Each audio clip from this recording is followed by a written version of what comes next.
All right, let's take a look at how to do a function substitution question that has a square root symbol on it.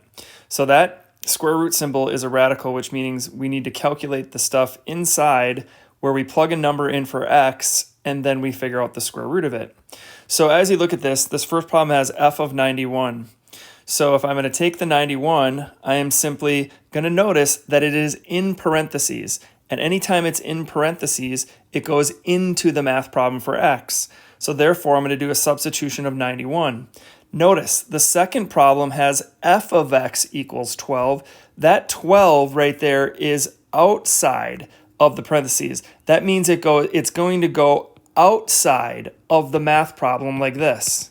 So again, if it's in the parentheses, it goes in for x. If it's outside of the parentheses, it goes outside of the equation and you have to solve for it.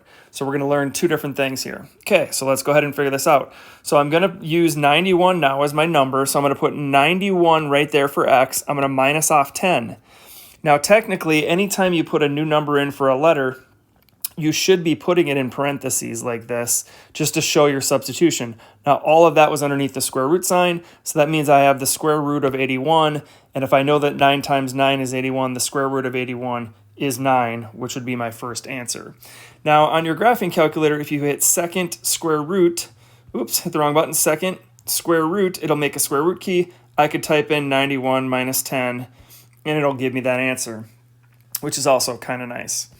Okay, if I did 110, that means I'm just simply going to take 110 and plug it in for x. So I'm going to have the square root of 100. Square root of 110 minus 10 is the square root of 100, which is 10. This next one is 14.